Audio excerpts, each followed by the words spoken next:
Welcome to HoopSpeak Live. I'm Beckley Mason. Got Zach Thunder in the Harper. finals.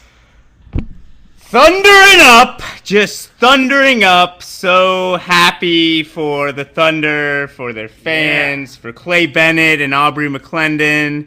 Oh, This is just really great times all around.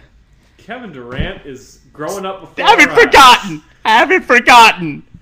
All right, let's just get right to it. Another great game in an excellent series. And I want to talk about the coaching. This was an area in which Popovich and the Spurs were supposed to have a huge advantage. And Scott Brooks and the Thunder were going to, get undressed, get whatever awkward analogy that you can think of was going to happen to them. And that was going to be the reason that the Spurs prevailed.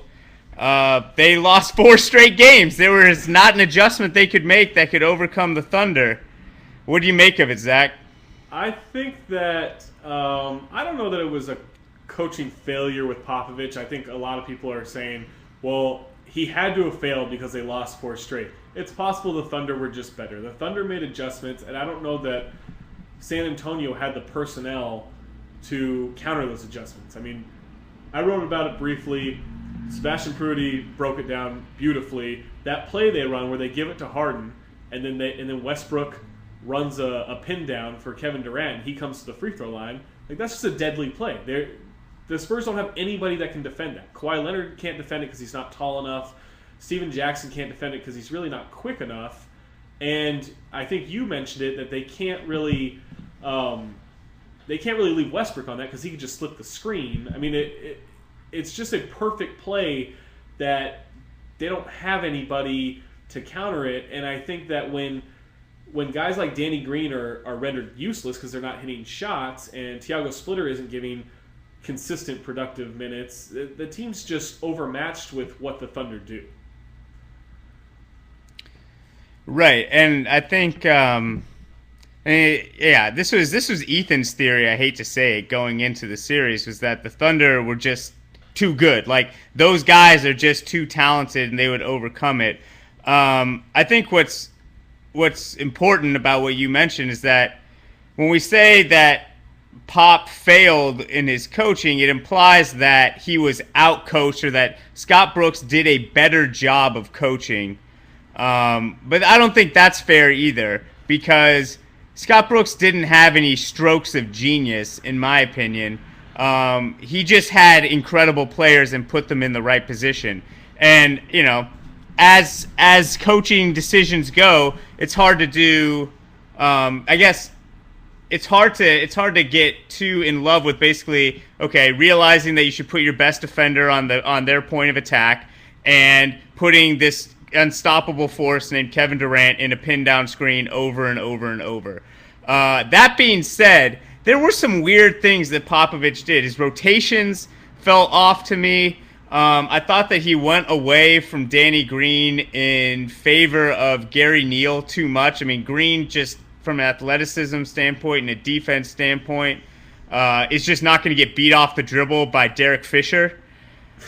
And I thought that those were some letdowns. But it's, I think that whenever a team shoots like the Thunder did in the fourth quarter and can draw fouls like they did in the fourth quarter, closing out where you usually typically see the Spurs execution look so good, it was good. They did score. They did pound it into Duncan and get buckets, and it just wasn't enough.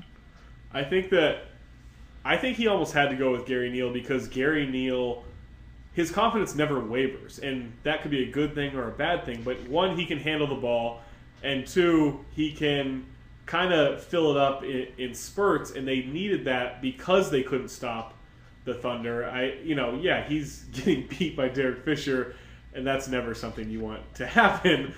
But could you risk Danny Green being a guy with no confidence out in the corner who, I mean, he shot like 18% from 3 in the series. I mean, he couldn't hit anything. You know what gives the guy confidence is benching him after one missed shot. That's what really instills confidence in a player, is giving him 45 seconds to prove himself and then yanking him at the first sign of trouble. He shot like 25% I mean, what's the total numbers there? On 6 shots. He took 6 shots a game and shot 23%. How much longer can you go with a role player like that? I don't know, man. I like Green in that series, and I thought that he gave them the ability to do a couple different things defensively than obviously Neal, who's a pretty terrible defender as perimeter defenders who need to be guarding guys like Westbrook go. I do want to say that I disagree with you in that Brooks didn't have strokes of genius. I think that I still believe that the hack-a-splitter in Game 2 allowed them to catch their breath, and if they don't do that, maybe they do get blown out in the series. I don't know if they get swept, but maybe it doesn't turn them around. I think it allowed them to figure things out defensively by going to a smaller, quicker lineup, by getting quicker with anticipating ball movement by the Spurs, and it really allowed them to catch their breath. And I think even that subtle move, it may look small in the grand scheme of 6 games, but it stopped a blowout from happening, and it allowed them to figure out their personnel. Yeah, and I guess that's an interesting point. I mean, this is actually a good follow up to that from our boy Bobogus. I never know how to say that. Why didn't Pop utilize Hack-a-Perk? This is actually like sort of a fascinating question. Down the stretch, he couldn't do it in the last 2 minutes of the fourth quarter, but when they were running that pin down, like, why not just, I mean, maybe Duncan was in foul trouble and they didn't, I think the answer is probably because their lineups really only had one big guy, and it was Duncan, and they didn't want to pick up unnecessary fouls on him. But that would have been interesting if for the last, from 6 minutes to 4 minutes, they just made the Thunder, the only way they were going to score was Kendrick Perkins making free throws. That's a really good question. That's an interesting thing to think about. I think that since in the last game anyway, it seemed like anything was a foul on the Spurs, and this will help us get into the officiating of it. You might as well just go for Perkins. I mean, why put Durant at the line when you can put Perkins? Yeah. Yeah, someone's shooting a free throw at the end of this possession. You might as well make it be Perkins. This is sort of a technical question from, not technical, what am I talking about? Kirk Serious Face. What does Harden do that gets him so many foul calls? Two-part answer. Yes. One is the beard.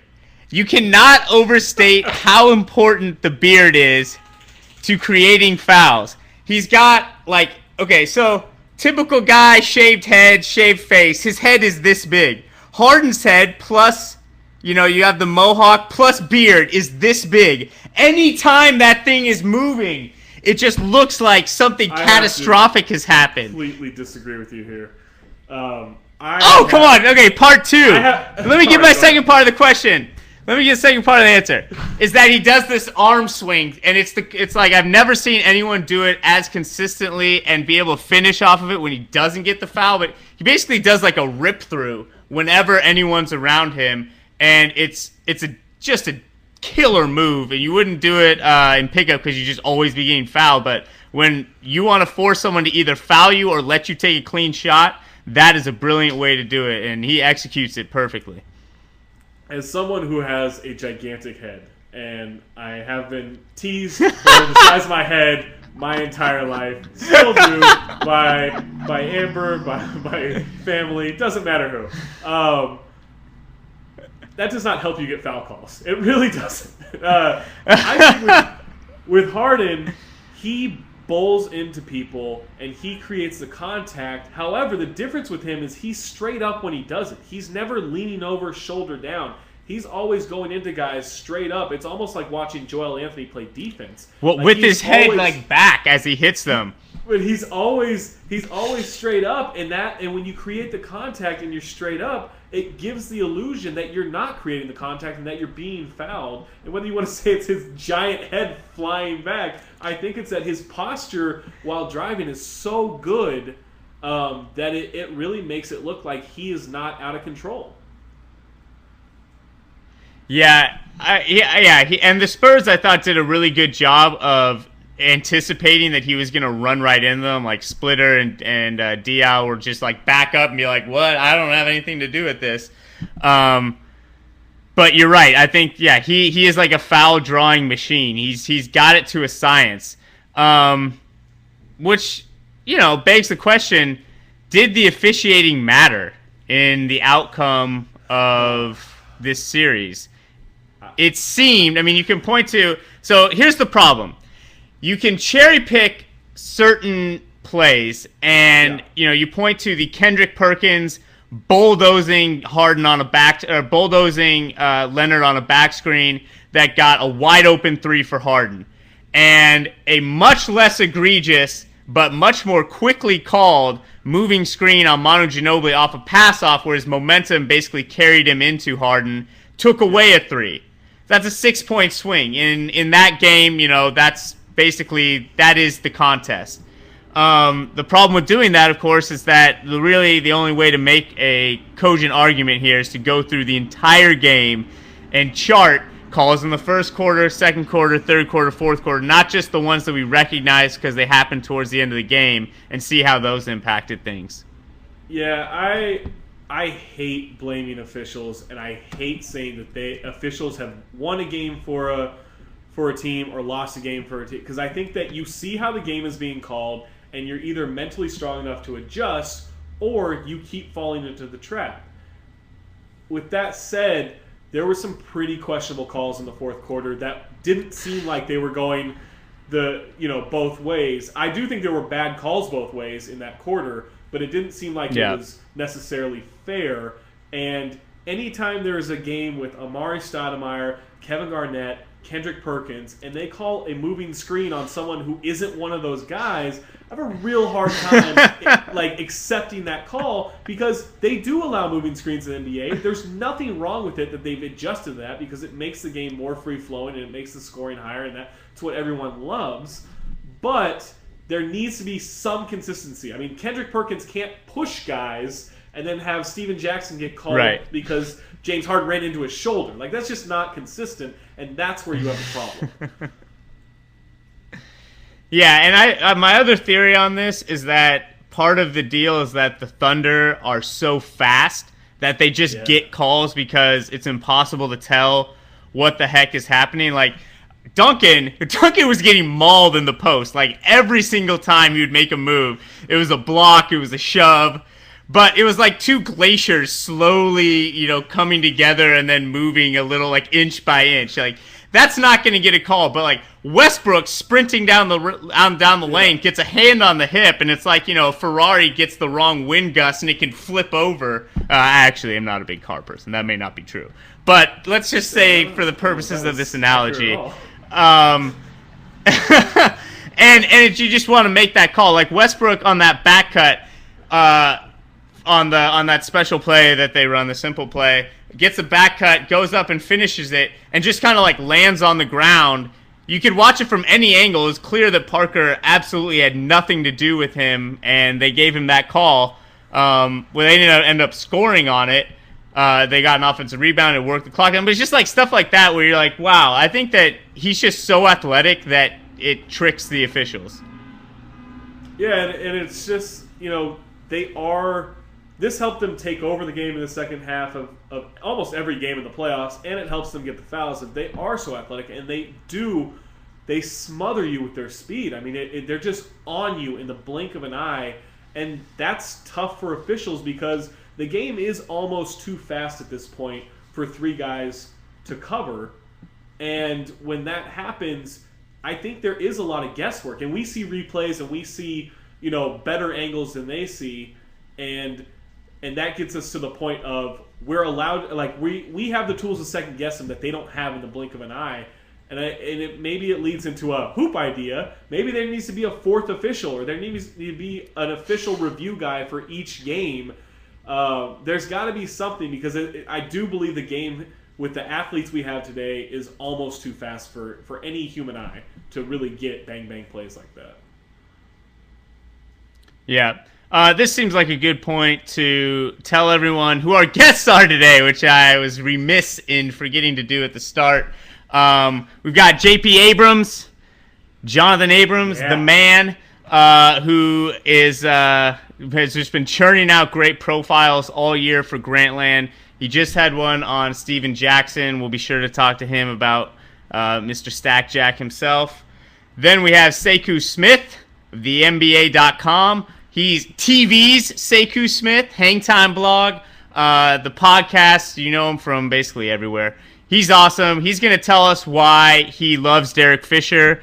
I personally am really Fisher was just driving a stake in my heart last night. It was awful, which is, I guess, partly one of the reasons that people love him. And then we're going to preview Game 6 tonight, Heat Celtics, with Paul Flannery from WEEI in Boston, and P-Flans, the man with the P-Flans, and handsome Tom Haberstroh from the Heat Index. So, awesome show coming your way. Abrams is going to join us momentarily. First, where do you stand on the Thunder in the finals? Are they the obvious favorites to win it all? Stupidly enough, and this could be totally reactionary, I think that they have a better chance of beating the Heat right now. Just I don't think Bosch. I don't think is healthy, and I don't think Miami is guarding the perimeter well. And the Thunder are known to have a couple of good perimeter players, and I think that Boston would find a way to muck things up, slow it down, and kind of grind out games. Which doesn't mean I think Boston would win, but I think it would be harder for OKC to adjust to that. Either way, they're going to face much better defenses than they've faced in the Western Conference playoffs so far, and I don't think we should assume that they're just going to run over whatever team they face. I still think they'll win, unless Bosch gets magically healthy by June 12th. But I think that the defense will really slow them down.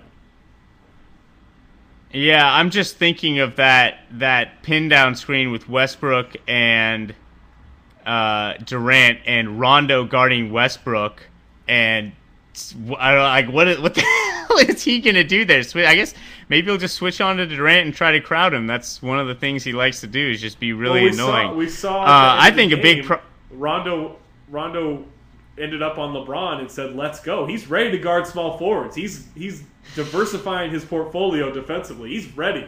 He'll take Durant on. That's no problem.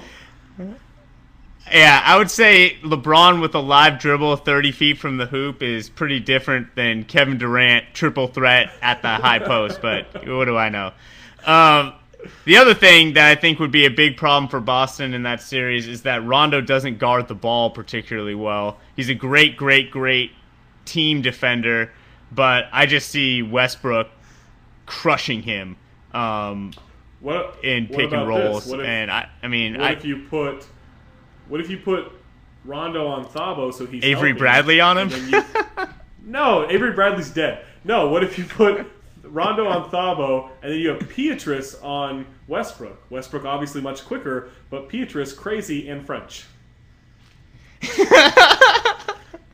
But Pietrus liable to foul him at any moment. That's a perfect combination.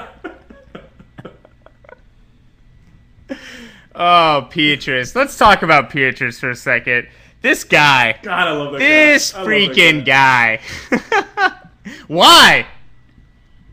He's just bizarre. I mean, he's everything. I don't mean this in a rude way, and I don't mean this in a yay America way. He's everything that makes people xenophobic about Europeans. I feel like he's kooky. He's very French, and he's just is bothersome. He's in the way constantly. There's no personal space. He's just everywhere.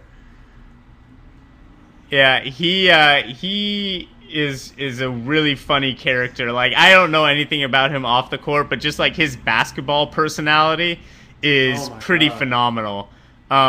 His will, he'll play picture perfect defense, super disciplined on crossovers, on jab steps, and then you just show him the ball and he raw jumps on you. It's ridiculous. And then offensively, he's constantly running into the wrong people and spaces. Yeah, it's like playing with the dog. You show him a tennis ball and he is on you. I mean, he's jumping at your leg, he's pawing at your side. He wants that tennis ball.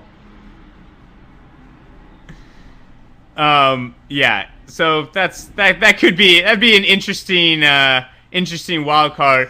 We're getting word that we are only moments away from John Abrams joining us, which leads me to recommend that if you haven't already, check out his Steven Jackson profile on Grantland. We're screening him right now. It'll be up in a second.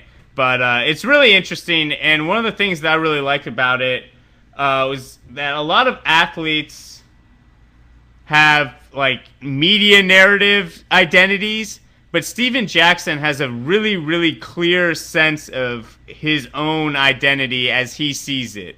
There's no equivocating about who he thinks he is, and I'm really curious to talk to John about what when you're at I'm gonna tease my own interview that's coming up in 2 minutes, but what is that behind you? It's a dog. What is that thing? It's a dog. It's a Oh, dog router.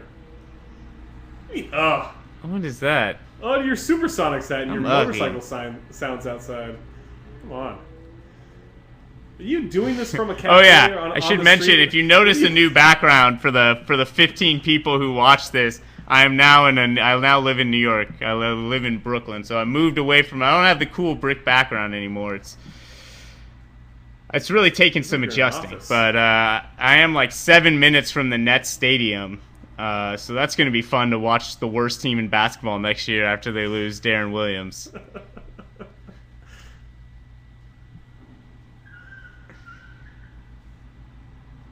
Yeah, they're going to be terrible. But Brooklyn living has been pretty good. I played basketball with Jared Wade, which was fun. How'd that go? I had lunch with him. Good. He took it into the post and was doing some good David West jump hooks. I felt bad when we played in at Sloan. Our team was stacked, and he had to guard Rob Mahoney, and he just looked exhausted. All right, we are now getting word that friend of the show, I think we can say friend of the show, John Abrams is here. Let's bring him on. Hey, what's up, guys? How are you doing, man? Good. I like that little. Well, I like that little picture. That's new. yeah, no, it's a good. I don't know how. So the guy who does Anthony Bain, I don't know how he chooses who he Is that pairs Alexi you up Wallace? with. You got black and white.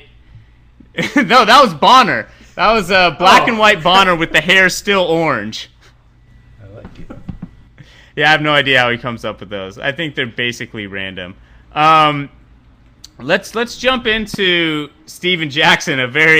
It's a good topic for discussion. When you were watching him last night, what a game from him on so many levels. What was going through your mind watching him play?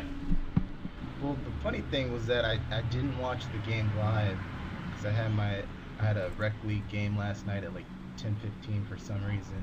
So I had to watch it delayed, but people on my Twitter feed kept saying, "Oh, what a perfect time for your article." So I knew that he was doing well, and I mean it looks like he's a guy who comes out when the pressure is on. He tried last night, that's for sure. He wasn't scared. He probably he didn't have to go to church. His quote. But yeah. Yeah, one of the really interesting things reading that your profile of him was that he seems to really have a defined sense for himself of exactly who he thinks he is. In talking to other people and in talking to him, do you think that was legit? Yeah, I really do. The great thing with Steven and with talking with him is that there's no black or white or ambiguity. You know where he stands and what he stands for, whether you think it's right or whether the majority of people think it's wrong. The guy, he stands up for what he believes in. Whether that's not wanting to play for Scott Skiles or loving to play with a guy like Popovich or or running up into the stands after our tests. He believes in what he believes in.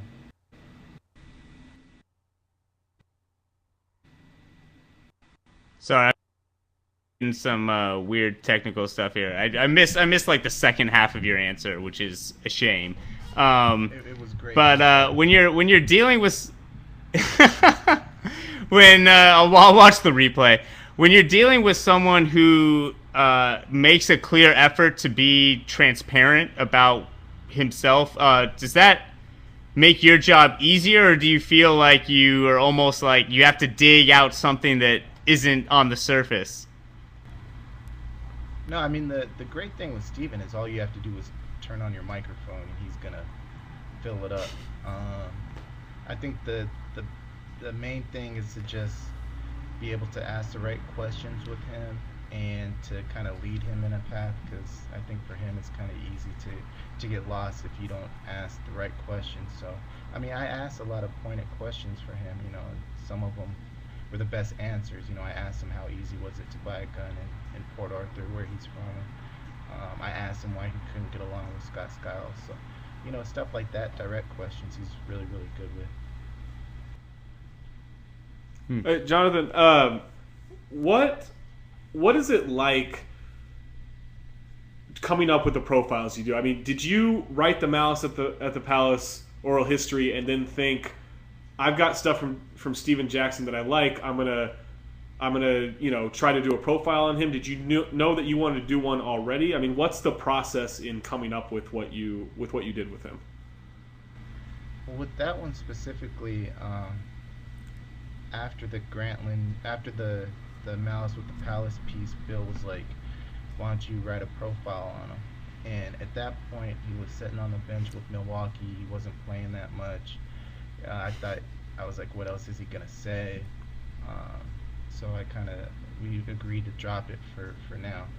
Then he ended up, obviously getting traded to the Spurs. I had a good feeling that at some point he was going to be a big figure for the Spurs.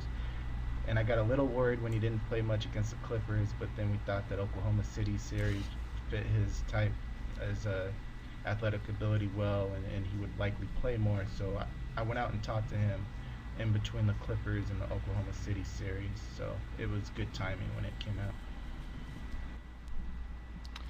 Yeah, did you catch any of the replay from last night? Have you been able to see any of it yet? Yeah, I watched it on delay. Okay, so I thought that there were two instances where Steven Jackson's reputation made a big difference in how the refs treated him.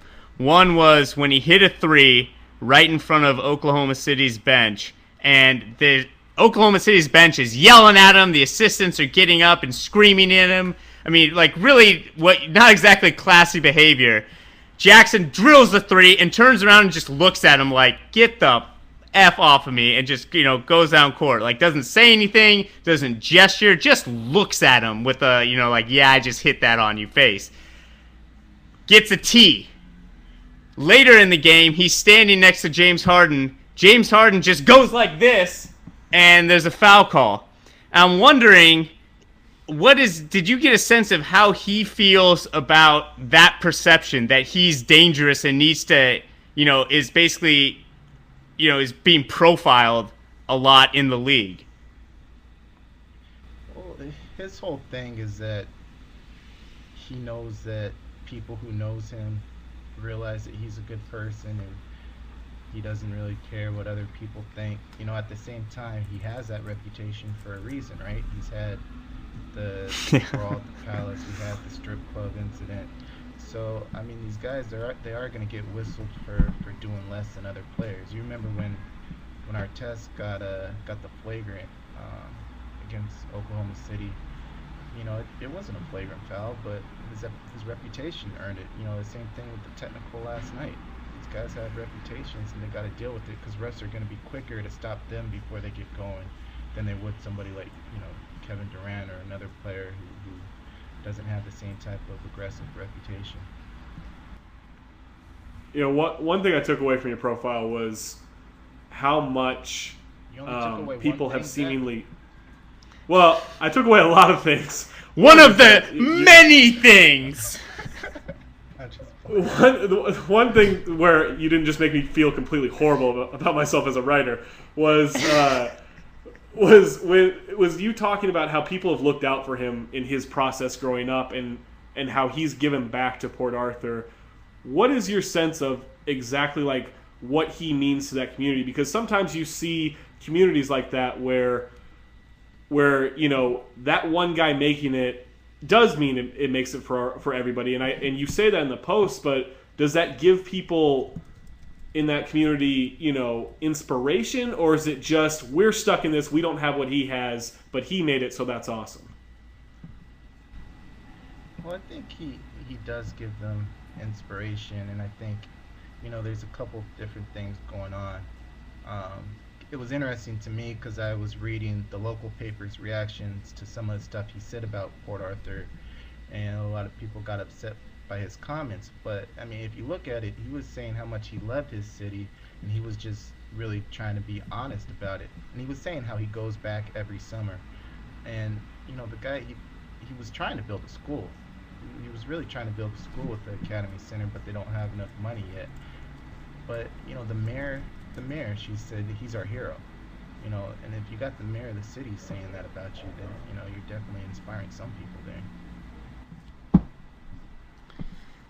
All right, a little bit less serious question, but I was hanging out with Graydon Gordian last night. We were watching the game, and we both want to know why you're ducking the Sunday game in Brooklyn. You keep saying you're going to show up, and then never have been there. What's the deal, man? You going to be there this weekend? You know what? I was going to go last week, but Graydon City was out of town, and I was there. I'm still not exact. Let me, as someone who's played with these guys, I'm not a big enough draw for you. Come on, Jonathan. Let me warn you. Beckley might pass you the ball. It's unlikely, but he might pass you the ball. There's a good chance that Graydon Gordian is just going to tackle you trying to steal the ball from you. I do not recommend it. That does not sound fun at all. No, it's not. It's no, but the other guys are pretty cool. I mess around with Graydon a lot about not playing in Austin, so I need to definitely get out there sometime soon. Yeah, all right. That's an interesting response. We'll see if we see you Sunday, 11 a.m. You know the place. You're on the email.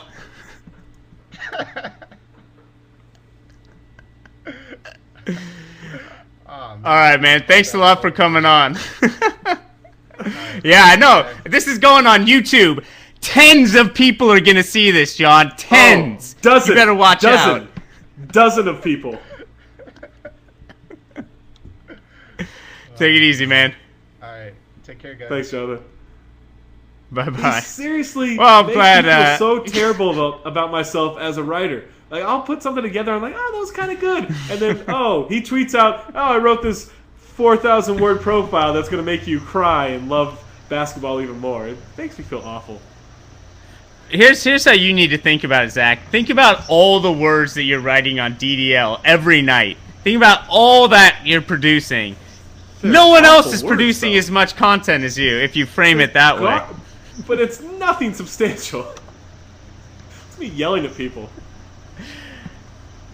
This is a pretty good amount of bacon there, though. All right, let's bring on our next guest, someone I'm really excited to have on. You know him from the internet and also TV. It is our man Sekou Smith. Great picture. Great picture. How you doing, man? Thanks for coming on. I'm good, guys. How you doing? Yeah, absolutely. Excellent. Great. Well, let's start with that picture. You love Derek Fisher. Why? I mean, I'm like an extended member of the Gundy family. I'm a man. I'm 40, and Fisher's the closest thing I get on this Thunder roster. So And I was tweeting during the game last night because I thought it was pretty curious. They left him out there as long as they did, but then he does Derek Fisher. He shows up and hits a big shot or does something crazy that you really don't expect. And I have a bad habit of equating NBA players with the guys I play with at the park, and Fisher's like the old man in cut-off jean shorts. He hits a shot when you don't expect it. He never gets tired. I mean, he usually plays with his shirt off, just ridiculous stuff. And and how can you hate that guy? How can you hate a guy like Derek Fisher? I don't get it. Yeah, I know. He did. Okay, I'll give you a crazy stat from this series. He drew 9 offensive fouls in 6 games, and he's playing like 18 minutes a game. It's incredible. His old man like tactics are on another level. It's insane. Yeah, I mean he's an old man ninja when it comes to NBA basketball. He's got moves that some of these young guys have never dreamed of. He could start a dojo when he gets done playing and teach some of this stuff to younger players. But I like a guy. You need one guy like that on a championship team's roster. I don't care what you say. I remember when the Celtics had Sam Cassell the year they won it. We all knew he was, beyond his prime. But that dude usually steps up and makes plays and does something special that a young guy just isn't ready to do yet. So I joke about Fisher, and I know everybody else does, but he's got value. I mean, he's got some serious value, and I thought it was a really good move by the Thunder to pick him up when they did. And they did a really good job last night of putting him in positions to make plays that he could make, right? Just putting him in that corner and making it and giving him the shot or shot fake and drive. And he was scoring on the drive, which is, traditionally been the problem. You want to push him into that runner, and he was hitting them. It was very impressive. But I will say, the young guys on Oklahoma City make quite a few big shots of their own. You know what I'm saying? Like, those guys are playing well beyond their years. Yeah, listen, they're doing stuff that in the history of the NBA we haven't seen 22 and 23-year-olds do. And I think a lot of that has to do with those guys. I remember when Durant and Jeff Green were on the roster there, and I think they were in Vegas, like at USA back out there practicing. And I think the story's been around about Kobe being on one end of the floor and Durant and Jeff Green, coming into the gym and going to the other end of the floor and working late at night on a Friday in Vegas, of all places. And that kind of speaks to what sort of work ethic those guys have and just how serious they are about the game. I wrote about it today. Kevin Durant is a throwback in so many different ways, but like when you say he's a gym rat, you actually mean it in a good way. That this is a guy who, even at this stage of his career, is still burning that midnight oil, working late on his game. Going into the gym at 2 and 3 in the morning when nobody's around. They just love to play, and you can see it in the way they play. It comes out in the way they operate and the way they treat each other. I don't know if you guys have ever been out there, but like you go to a Thunder practice on the day in between games during the playoffs, and they're playing pickup games like it's the Gus Mack or some 3-on-3 hoop it up or something. They just love to play, and they'll lose that as they get older when they get Derek Fisher's age. But it's something to enjoy and appreciate right now. Sekou, those young guys, with Durant and Westbrook, they have that in them to where they want to stay in the gym. Maybe they don't need the leadership like the rest of the roster does, but Derek Fisher brought in a lot of leadership. How was it almost a blessing in disguise that Eric Maynor went down so early in the season and was out for the year, and that they needed to pick up somebody at some point? Because maybe they don't bring in Derek Fisher if Eric Maynor is playing 18, 20 minutes of backup point guard. No, that's a great point, Zach. And I think Fisher brings the other component of that veteran leadership that they got from Kendrick Perkins last year. Like, they needed a tough guy and kind of a big man with a bad attitude. Serge Ibaka looks like he's going to break out and smile at you every time you see him. He's not a mean-spirited individual.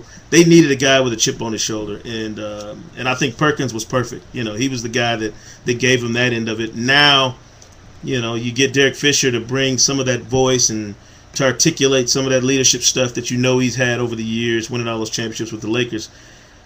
I feel bad for Eric Maynor because I was expecting him to have a really nice year, with what he did in the playoffs last year. But yeah, I think they absolutely needed him in that spot because they didn't have Eric Maynor.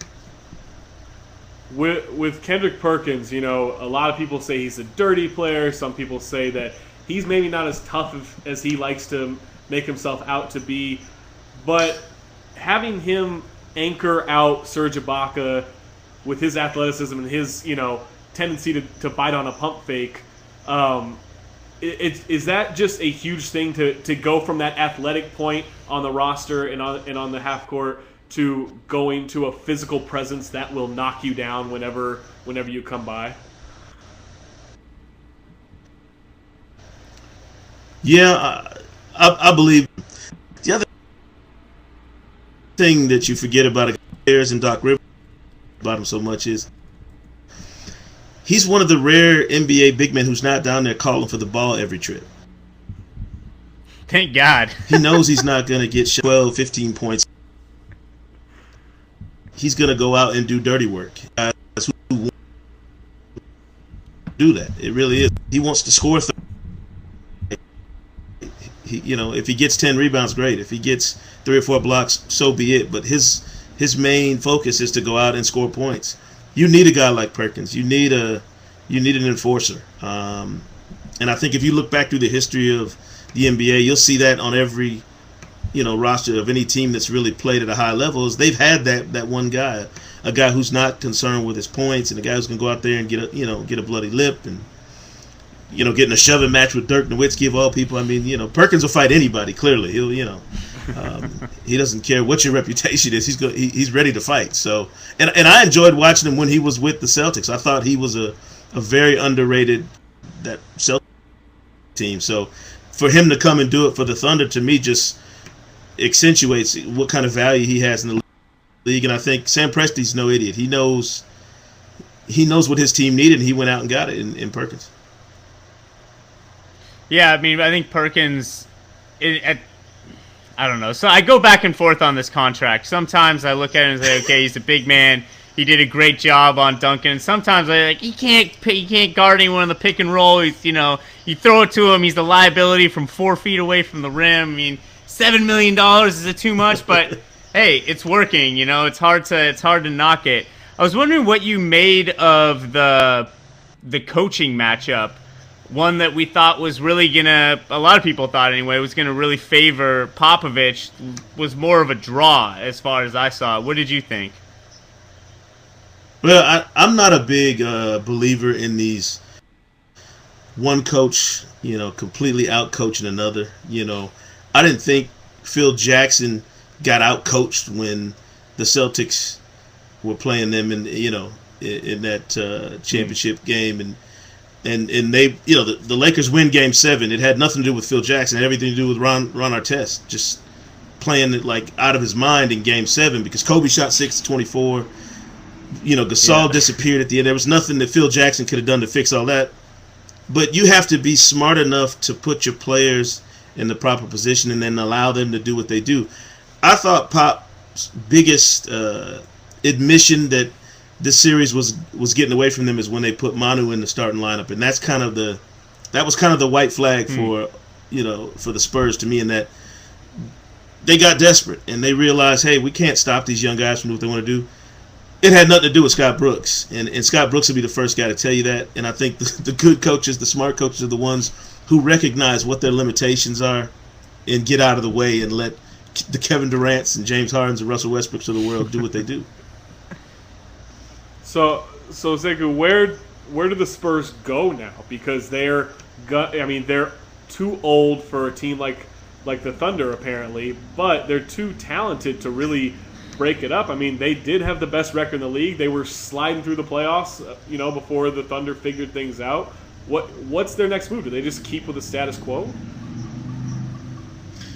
Well, they got to go to Palm Springs this summer and hang out with the Lakers and figure out what it is fading, Titans do to restock themselves. You know what I mean? They got to go figure out how to find whatever it is KG's got rocking right now. Because if the Celtics get beat the Heat and get to the championship, they will have defied, to me, the same odds that the Thunder did on the other end of that spectrum. There's no way the Celtics big three should be making another trip to the finals here in their 5th year together. To me that's crazy. And I covered the first series they had against the very first playoff series they had against Atlanta in 2008, and I was thinking I'll give this another year and a half maybe before they were playing so hard and at such a high level. You figure there's no way their bodies will be able to take this.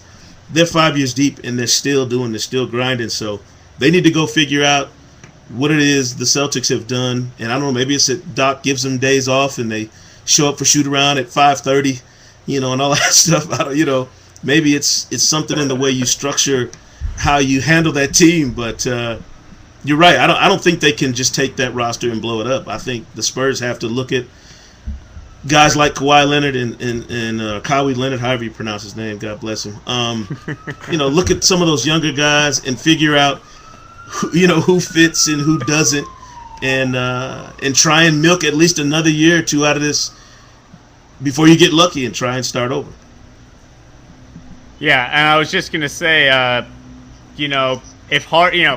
this isn't the conversation you want to be having as a GM, I guess. But look, if Bosch is healthy, that series maybe goes one way. If Harden or Westbrook goes down, the Spurs are suddenly in the finals. That's the way it works. If you're as good as the Spurs are, I don't think there's any way you think about taking a step back to go forward next year. I mean, I think you got to stay on the same plan and just hope things break your way next year. Yeah, you're absolutely right. I mean, if Derrick Rose doesn't get hurt, maybe the Celtics aren't even in the Eastern Conference Finals. If the Atlanta Hawks had a shred of sense about them and knew how to take advantage of having the home court, they don't get out of the first round. All that, all those things go into play. But the good franchises are the ones that don't overreact in these situations. The ones that, the Spurs are not going to go back to San Antonio and start dumping Tim Duncan's locker into the Riverwalk. They're not going to do anything, psychotic. They're going to take a step back and, think about it, figure out what holes to plug, and then probably try and come back again next year. Cool. All right, well, thanks a lot for coming on. Hope we'll have you on again soon. No doubt about it. Thanks, guys. All right, take it easy, Sekou. I was our man Sekou Smith. Many thanks for him. Big timers dropping by. HoopSpeak Live always makes me happy. Get rid of Ethan bringing the stuff. Yeah, it's cool. Yeah, we don't have Ethan, which means all the big guys are coming today. Speaking of big guys, it's our man from the Heat Index, handsome Tom Haberstroh, and special bonus, Paul, the man with the P-Flan, Flannery. We got two dudes on to talk Game 6, Boston, Miami. How are you guys doing today? I am good. What's up, Beckley? I'm good. Paul seems to be lost in the oblivion of the internet, a.k.a. the Bolivia of the internet. We'll get him on soon. But, Tom, what's the latest on Chris Bosh? What do you know? I know that he is a funny dude and is hurting his abs, but he'll play tonight. He will play lots of minutes, whether or not we don't know that he is going to play a lot more than he did in Game 5. Okay. Chris Bosh seems to perhaps become not only a sympathetic character, guy. What do you make of that? Well, I think he doesn't really fit into the narrative of like the Heat, like Heat hate. Like he's just kind of like a laid back dude. Yeah. I think a lot of the people that hate on him probably would actually like to hang out with him if they actually talk to him, they'd be like, you know what, I could go like grab a beer with that guy. You don't really think that way with LeBron or Dwayne. It's like George W. Bush. Yeah, you can go grab a beer with that guy. I think that's Will Ferrell's thing, right?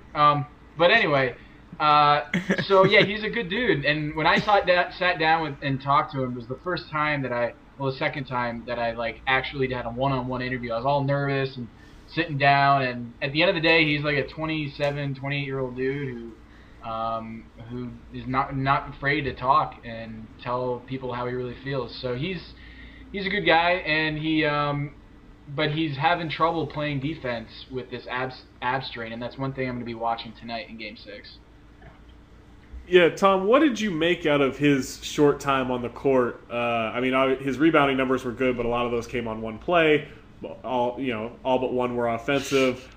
He was obviously rusty and he couldn't move that well, but how did you evaluate his effort?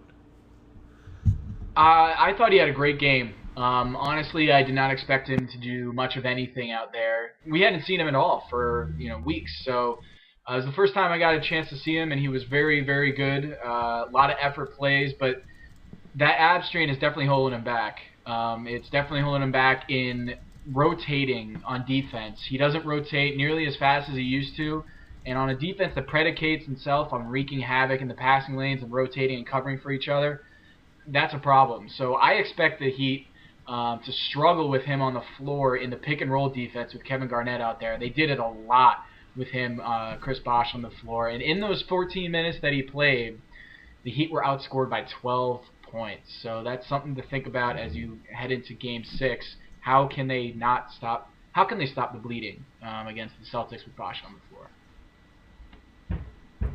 All right, and it's time to we should just intro Paul again here. Paul, how you doing, man? I'm good, guys. How are you? Good. Thanks a lot for coming on. Tom mentioned the high pick and roll with Garnett, which has been a big problem. When Bosh isn't on the court, there's no one tall enough to really stop Garnett when he rolls to the rim, and they've had success, Rondo dribbling in a couple times and throwing it up to him. Or if he pops, he's shooting right over people. Is there any, do the Heat have an answer to Garnett right now? Right now they don't. I mean, that's why we're sitting here with a series of 3-2 with Game 6 in Boston tonight. I mean, it's been Garnett 1 and Rondo 1A, and I don't think they really have answers for either one of them, at least consistent answers. Tom made a good point about Bosh. I mean, that's basically their best hope at this point. It's the oldest play in basketball. Throw it to the tall guy near the basket. And, they haven't been able to stop it. The old book on Garnett was you could beat him up and he wouldn't want to go down there and stuff. But whatever has gotten into him this spring, that's not going to work anymore. Yeah, it's funny. The guy who seems to me to do one of the best jobs on Garnett is LeBron, although Garnett will sometimes pin him for a lob, but you don't want Garnett getting to beat up on LeBron for 35 minutes a night. Obviously, I guess the flip side will be: is there any way the Heat can score more against Boston, whose defense has been really tremendous? And there again, Bosh might hold the key. Yeah, I mean that's where I thought Bosh was going to make the biggest difference was on offense, because the reason they've been having so much trouble scoring is that Garnett's been able to just hang out in the paint because he doesn't have to worry about Ronnie Turioff or Joel Anthony. He doesn't really worry about Haslam, and he's the best help defender I've ever seen. I think he's the best help defender in the NBA, and he's when he doesn't have to guard anybody, it's madness. I mean, no one can get anything off him. So can they score more? Sure, we've seen it. We've seen them go on these 11-0 runs, 11-2 runs. They just haven't done them lately, if you've noticed. And when they have done them, the Celtics have had a nice little cushion that has been able to absorb that. So I think the biggest thing tonight is Boston getting off to – listen, guys, the Garden's going to be insane tonight. It's going to be nuts. It is absolutely going to be crazy. Everywhere you go in Boston, you see people dressed up. It's taken over the city. And so if the Celtics get off to a really good start, they'll be able to absorb that. If they don't, they could be in for a long night. I keep saying that before every game, and every game I don't know what I'm talking about. So there you go. Join the club. It seems like KG is doing his KG things where he's drawing any kind of inspiration, any kind of motivation from any little thing that's said about him being too old, too slow, the Celtics can't do it anymore. And now I wonder, being named Kevin. Yeah, I wonder, did the whole Wally Zerbiak tweet? Obviously, there's on and off the court history there with him and Wally. Did that affect him? Did that kind of fire him up too? Sure. Does he even know what Twitter throw is? On the fire. No. No, he does. Yeah, Know exactly. He does know what Twitter is because I think Nate Robinson explained it to him, so he might have a little bit of a jaundiced view of Twitter. But at any rate, yeah, sure. I don't know. I don't know if he cares about what. I don't know if he cares about what any of this stuff. I would love to have access to that internal monologue and just see what's actually going on out there. You know, the one thing he said it. I think I wasn't watching the. You know, I was obviously working, but people were talking about it on Twitter after the game. He mentioned the owners again. And don't discount what the lockout did to his competitive fire. The thing that gets him, it's very simple. It's disrespect. Whether it's disrespect of a younger player, disrespect of media, especially disrespect from people who he thinks don't know what they're talking about, and you can throw all the owners into that mix. And that has burned him since December, really. Tom, I feel like the Heat do have somebody that can slow KG down, and that's Joel Anthony. However, on offense, they don't respect him at all. I mean, they will not go within 5 feet of him on a pick and roll on anything. Can you counter with Joel Anthony, even if it means that you're playing 4-on-5? Well, the thing is that you're absolutely right. Doc Rivers said the other day, he went so far as to say that whenever Joel hops into the game, he can just throw in Steamsma because he doesn't have to worry about defense anymore. So that's how much respect they have for Kevin Garnett. I mean, for Joel Anthony, two different type of people. But yeah, they don't really have any respect for Joel Anthony, and at this point, Spoelstra's just grasping for straws. And he has shuffled that center position more than a revolving door at this point. He started Joel Anthony for the first time, and then he benched him for game 5. He didn't even play him, so he got a coach's decision, DNP, after the game before he started. So he's just throwing darts at a dartboard at this point, trying to figure out who's going to play center. But I mean, they're going to have to rely on Chris Bosh for 30 minutes tonight. Udonis Haslem for about 40 minutes, and LeBron James actually went out on record today to say that he was kind of annoyed by the fact that they have a revolving door at center, and that it puts a stress on him. He has to play a big man, and he has to get, I don't know if this is true, but get in rhythm, chemistry, whatever you want to call it, with these centers who just, 1 minute they're playing 20 minutes, then one game they're playing 20 minutes, the next game they're just not even playing at all. So that they have no continuity. And it's surprising to me that LeBron at this stage in the series is coming out and saying that, because he doesn't need that negativity surrounding him. Oh, LeBron, you're complaining again. Why don't you just play? Yeah, I thought it's an interesting point, though, because his chemistry on ball screens, particularly in Indiana, was phenomenal. I mean, they were doing such a great job of coming out, setting the screen one way, and then right before LeBron went, they would flip the screen to the other side, and the help wouldn't be in position. I'll tell you this: if playing Joel Anthony gets Steamsma on the court, they need to be playing Joel Anthony a lot, because Steamsma is not doing anything at the rim when Wade and James get in there. No, he's doing a lot of fouling. Is this? Yeah. I was listening to Levitard. Yeah, I was listening to Levitard on the BES report, and he was saying that to him the coaching matchup, like last year, a lot of people thought Spoelstra outcoached Rivers, who didn't have Rondo. This year, a lot of people see Rivers as outcoaching Spoelstra, who hasn't had Bosh. And that really, I mean, it's just whoever has more pieces to work with is doing a better job. Do you think that's fair, or do you see this, kind of on the balance of these two series as one coach emerging as more influential?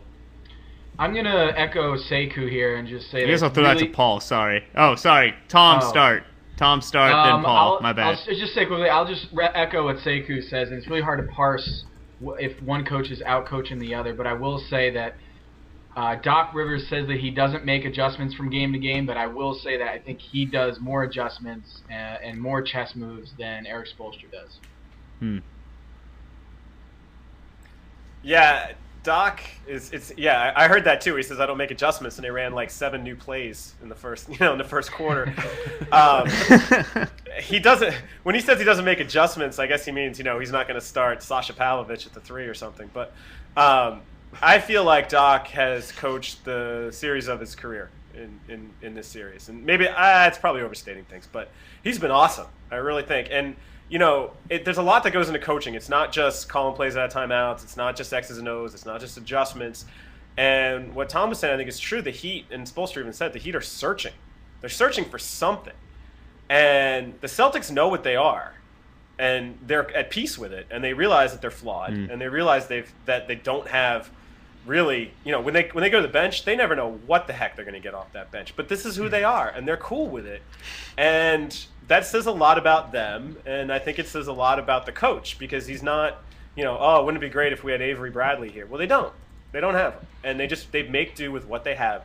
And I don't know if that's coaching as much as the whole team, but I think it starts with him and it filters down to the rest of them. Paul, it seems like Mikhail Pietrus has fit in beautifully with this team, even from like a personality standpoint. How much does that roster just love how insane he is on and off the court? Well, you're talking about a roster that's full of insane people. So, right. It all kind of blends together. He's different. No, he's different, but he's different than they're crazy. He's very outwardly crazy. He likes to joke with the media. They don't like to joke with the media at all.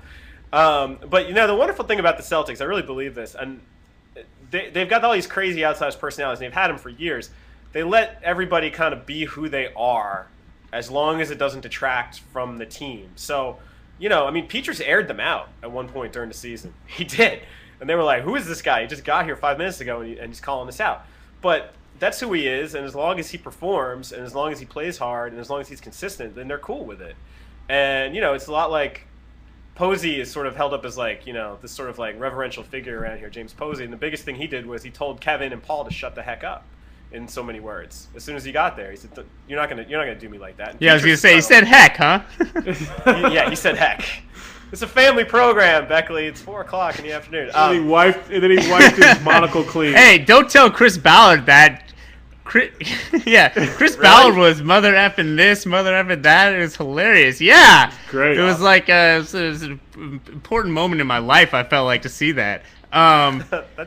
That's great. But I want you. So for people who don't know, for people who don't know what it means when everyone's like, "Oh, the Garden's gonna be crazy tonight," you don't get it. The Garden, I mean, it's just gonna be insane. Like, what does that mean? Paint a picture of us of what is gonna be coming down from the rafters and from the stands during this game. Well, you have to understand that the Garden is in Boston proper. And it's close to the North End. It's on a train station, North Station, and the streets are lined with bars. So what you got is you're gonna have people coming from work, basically stopping at the Fours, stopping on Canal Street or not Canal Street at some other places, and they're gonna be pretty lubed up by the time they get there, and they're gonna be there early. You're gonna hear them. We can hear them in the press room, just off the court. About a half hour before the game starts, you can hear them. And there will be times, like they do all this stuff on the Jumbotron, like, make some noise, all this kind of stuff, and they start playing music. They will drown out the music from time to time with their chants. And I will say this about the crowd. They get up for things they hate. And there is visceral hatred, unfair in my view, but visceral hatred for LeBron James that approaches Laker levels, which is absurd. So they will be into it. And I believe it'll be a factor. I believe it'll be a factor with the officials, and I believe it'll be a factor with their energy. And home court advantage is one of those things like you take it for granted sometimes. I think Oklahoma City's crowd is a home court advantage. It will be a home court advantage tonight. They will make it uncomfortable for the Heat to play. Tom, let's say Miami wins Game 6. Paint us the picture for Miami and how crazy that will be. Oh man, the clubs will be hopping. The clubs will be going nuts before the game. Before, during, after, the drum beats, piercing drum beats. It is going to be electric. And by electric, I mean just neon everywhere, neon colors. Just DJ Irie is, let's go Heat! It's nauseating. As Paul knows, there's no worse place to watch a basketball game in the NBA than I just can't stand it, than in American Airlines Arena. It is... So in TD Garden, sometimes if you're a writer, you get sat right behind in these little pockets of TD TD Garden where you're in the crowd and they set up these tables, and then the Celtics fans stand up and you can't see the game anymore. But that is actually more appealing to me than going to an American Airlines Arena game, because at least you feel like you're in a really big, fun sports like entertainment game. Whereas at American Airlines Arena, it's just. I've watched every home game there this season, and every time I talk to Howard Beck or Paul Flannery, they just want to get out of here as soon as possible. God, Tom seems depressed now. True story. I know. Wow. Well, it's just Heat index. It's unlike any suicide other. watch here. You go to Oklahoma City, you go to Boston, you go to these arenas, and it's just so much more fun to watch basketball because the fans actually know. I assume that you haven't been to Washington's arena, because the Verizon Center is not hopping. Let me tell you. It is when Andre Blatche. Do they have any clubs? How many clubs do they have? That's my question. Well, they have. There's a place right around the corner called Stadium that, like, when John Wall first came in the league and he was 19 years old, there were all these pictures of him at Stadium, and it was like, this is clearly not legal. But hey, what do you know? He didn't get arrested. Shocking. Well, we're a little bit off topic. Let's try to circle back to this game. Gonna be everything that Paul described is gonna be coming down on LeBron James, but to me, in this series, Wade has been the big letdown. Is that square with your guys' observations? We'll start with Paul and throw to Tom. Yeah, I think so. I mean, I think LeBron's been fantastic throughout the playoffs, and he's been great in this series. Wade, to me, has not seemed quite right. The Celtics over the years have had decent success guarding him. And, you know, it's not all Ray Allen. It's not even probably like half Ray Allen. It's mostly Garnett. But no, I didn't love his performance at the end of game four, right, where he sort of, dribbled out the clock and launched a contested three. Yeah, I mean, I think Dwayne Wade's got to have a huge night tonight. And from the Celtics' perspective, it's Rondo Garnett all night long. That is a good formula against the Heat. They have no answers for KG or Rondo, but Dwayne Wade is. I think John Krolik wrote this last year, and it was one of my favorite pieces that I read. There's a double standard when it comes to Dwayne Wade.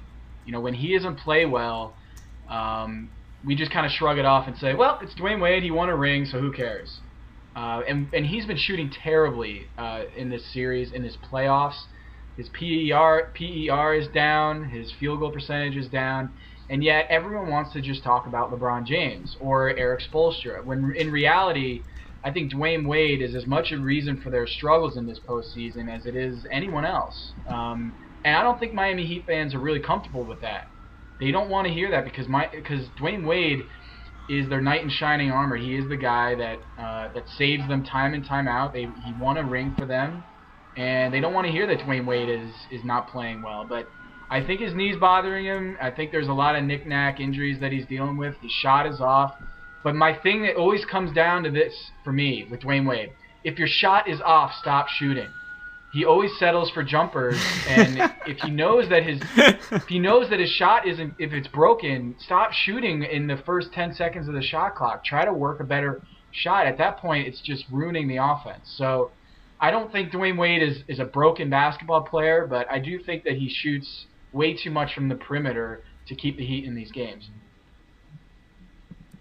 To your point, obviously, as Paul pointed out, like when KG's in, he's having a hard time getting to the rim. I think that he's settling because that's all he thinks he can get. But, yeah, and what the Heat are going to need tonight is just a tremendous amount of energy from everyone who steps on the court for the whole time they're out there. And that, to me, has been Wade's big letdown. Yeah, he's not been a great shooter his whole career. He shot well in the playoffs last year, but you see him jogging back on defense. And, the Heat need 5 guys when the Celtics have 3 because Rondo will carve up a 3-on-3. Like, that is going to be an open shot every time. Yeah. And it seems like that's where I wonder if he's banged up, is if he just is holding back and maybe he doesn't realize, or he just says, look, if I'm going to score at all, I need to jog back on defense and just make sure I've got my man because I don't have what it takes right now to defend the entire court like the Heat have relied on he and James to do. Well, I think it's going to come to a head at some point when he's jogging back on defense, complaining to referees. I think Miami Heat fans are at a breaking point right now where just put up or shut up. We don't want to see. Heat fans are at the point where Dwayne Wade, if he doesn't win or play, out of his mind in Game 6, he's going to catch a lot of heat. I'm sorry, pun intended. All right, whatever. But he's going to get a lot of flack. He's going to get a lot of flack from Heat fans because it's overdone now. Like, they're sick of it. And if they get knocked out early and LeBron keeps putting up 30 and 13, they're not going to blame LeBron. It's either going to be Dwayne Wade or it's going to be Eric Spoelstra. But if Dwayne Wade keeps lollygagging up on defense, that really angers fans. So, as I'm sure, Paul, would you ever see Rondo jogging back on defense? No, it's just not part of his DNA. And for Dwayne Wade, it's a little bit different, and he's not getting called out for it enough, I don't think. Are we talking about a game in January, or are we talking about a game in May? No, this game's on national television. Television. Okay, no, it's a fine point. It is a good point. I mean, the Heat have been very careless in transition defensively. I don't know why. I mean, the Celtics, they're living on transition baskets. They don't get a lot of them, but that's what they live on. Especially Rondo. How do you not get back when Rondo's got the ball pushing up the court? I mean, that's you're about to get embarrassed, essentially. So that's been a very strange and weird thing, which again leads me back to think that some of the Heat problems are correctable in some ways, but they have to want to do it too. And to Tom's point, I think LeBron is probably going to get away from a lot of criticism in this series, but Spoelstra, unfairly, in my view, is going to take a lion's share of the criticism if they fall here. Yeah, he should have done more to make sure Chris Bosh didn't get injured. It's just awful coaching. Have to stretch. Well, we're obsessed with the notion. All right. We're obsessed with the notion of out coaching people. We are obsessed with that notion. It's a Right. college thing. Oh, Roy outcoached Krzyzewski or whatever. It's like it doesn't work that way here, but we're obsessed with it. Roy never outcoaches the four of Coach us. K. I mean, Let's people. just put it that way. It never happened. That was great wait. pronunciation of Coach K's last name, though, you show off. Hold on, real quick. I think it does happen. I covered the Kings when Paul Westphal was the coach, and he got outcoached every night. It does happen occasionally. Okay, Touché. point fair point. Touche, Zach. Touche. Well, I think what you're saying, though, Paul, is that coaches can do a lot during the year to prepare their players for certain situations, but there's no magic bullet in Game 6 of the playoffs that is going to turn this series on its head for Miami. Like, his players need to play harder. You can give him some of the blame for that. I think it's fair to say Miami has leadership issues, just generally. I don't know exactly how you parse that out, but I think you're entirely correct that there's no way, there's no way that it's just a series by series basis. It's a long process. It's a narrative over the course of the year, and it is something where it's just like clutchness. This is clutchness for coaches. Oh, clutch coach. That's like a third power of memes. Clutch out coaching, yeah. I don't know what that means, but that was a good line. All right, well, yeah. Thank you. Thank you. That's all I strive for. It's just befuddle, but sort of a soft amusement with what Doc's got happens. the Thank hot you for clipboard right now. granting me that. Yeah. The hot clipboard, indeed. All right, guys. Thanks a lot for coming on. And, man, we'll be following you for Game 6. So give us the good analysis during the game. On Twitter, PFlans and Tom Haberstroh. Thanks for coming on, guys. Thanks, fellas.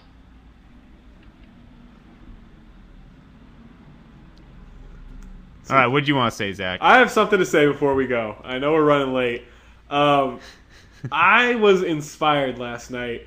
The game is over. We're running through inside the NBA, and Thunderstruck, a trailer for Thunderstruck with like a mashup of highlights comes on, and this is right up my alley. I mean, it's like I said it on Twitter. It's like they made a Lifetime movie version of. Would you say it's up your Thunder alley?